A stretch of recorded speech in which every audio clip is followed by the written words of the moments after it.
Hello. So, in today's lesson, we are looking at what was the Truman Doctrine. Now, when we say doctrine, we basically mean a new set of rules, a new law. And during the Cold War, a number of leaders bring in these doctrines, new laws to deal with developing situations. So, get used to that key term. We've got two learning objectives today: to understand why the Truman Doctrine was announced, and to understand the effects of the Truman Doctrine as well. Now, you've got a quiz to complete in Google Classroom at the end of this lesson. Read the questions carefully, you only get one attempt. And as always, any questions you might have, feel free to contact me, gbrown@stopsyhighschool.co.uk. So, President Truman of the USA was concerned by 1947 that communism might spread throughout Europe completely. Well, why would he believe this? There's a few things to consider. First of all, the long telegram sent to him from Keenan, and that had told him that the Soviet Union intended to spread communism throughout Europe, but that was their aim. They weren't just going to stop with the countries they had taken so far. And also, many of the countries in Eastern Europe now had communist governments, as you can see by this map, those countries coloured in red. Now, although Stalin had promised free elections, as we looked at in a previous lesson, this seemed highly suspicious, and it didn't actually happen. Truman was determined not to let any other European countries fall to communism. He said the spread ends here. He wanted to avoid what's known as a domino effect. So if you imagine a line of dominoes, when one falls, the rest will all fall as well, if you've set it up correctly. Truman was worried this was happening with Europe. And actually one country was turning communist, and then the next country would turn communist, and so on. He wanted to stop that spread. He didn't want Europe to fall like dominoes. So, why is this relevant? Well, we look now at the country of Greece. During World War II, Greece was invaded and occupied by the Nazis. And there were two groups in Greece during this time that had worked together to fight the Nazis, to resist them. A communist group and a pro-royalist group, a group that wanted the royal family in charge.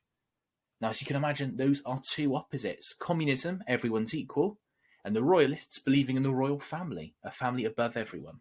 So we've got two groups being forced to work together to defeat the Nazis, but they don't actually like each other. Just like we've seen before, of course, with the Grand Alliance. Well, 1944, when the Nazis left Greece, these two groups fell out over which of them should now rule the country. Not county, I should say country.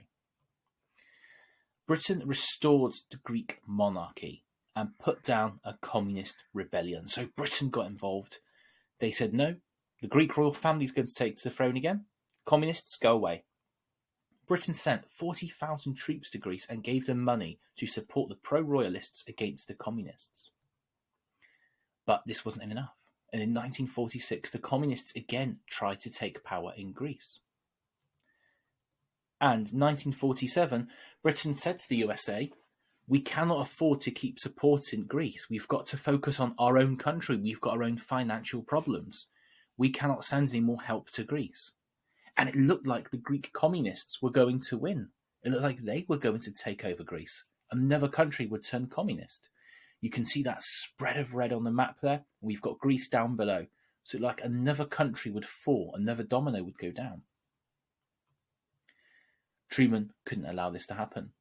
On the 12th of March 1947, he announced that the USA were giving $400 million of aid to Greece and Turkey, who were also under threat. If we look back at that map, you can see there Greece and Turkey, very close to those communist countries, bordering them. It looks like they were the next two to go down.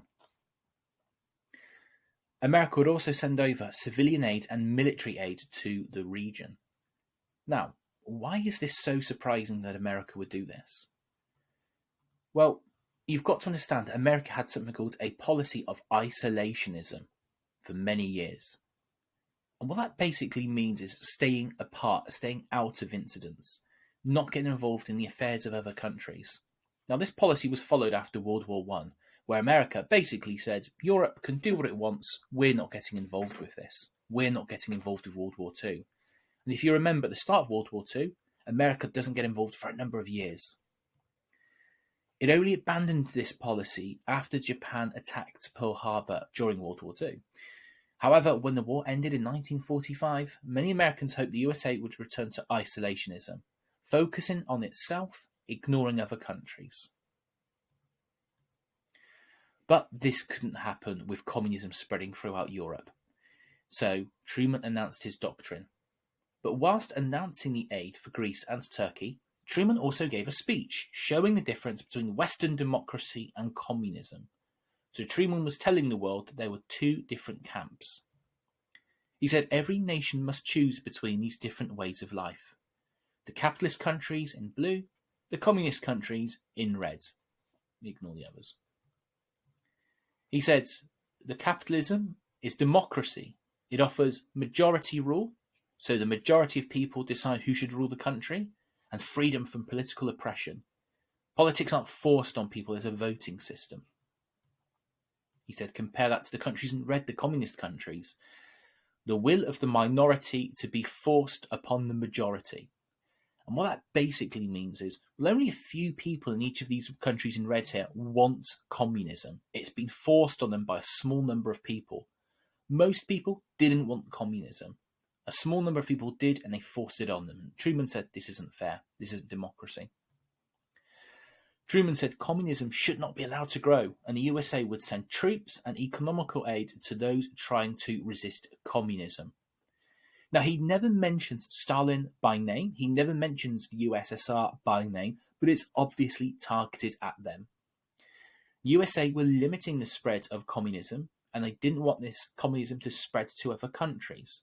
They were going to hold it. They were going to contain it where it was. And so this was seen now as a policy of containment. They were holding communism where it was. They would not allow it to spread to any other country. Any other country under the threat of communists, the USA would send aid to help them fight it. So, the Truman Doctrine, and when we say doctrine again, new government, policy or rules, America would stop the spread of communism to other countries by using a policy of containment to fight it. This could include sending money and military support to whichever countries it felt needed this. So, what were the effects of this speech and America getting involved in Europe? Firstly, Greece did not fall to communism. You can see it's in blue there on the map, and it stays blue. The Greek communist rebels fled to Alabama in 1949, finally defeated. The rivalry intensified between the East and the West. Truman had publicly criticised communism as unfree. Yes, he hadn't named Stalin. Yes, he hadn't named the Soviet Union, but he didn't need to. It was an obvious attack on them. The USA abandoned its policy of isolationism. They've never returned to it since. They now looked at a policy of containment. They now looked at getting involved in stopping communism spreading, and this was a key feature of the Cold War. And the USA decided on the Marshall Plan to support the economies of European capitalist countries, and we will look at that next lesson. So, that's the end of today's lesson. Like I said, you've got a quiz to complete now, a few questions to look at today's lesson. If you need to go back, feel free to do so. Read them carefully. You only get one attempt. All that remains for me to do is say thank you for completing this lesson. As always, please look after yourself, get some fresh air and exercise, and I will see you soon. Take care and all the best. Bye-bye.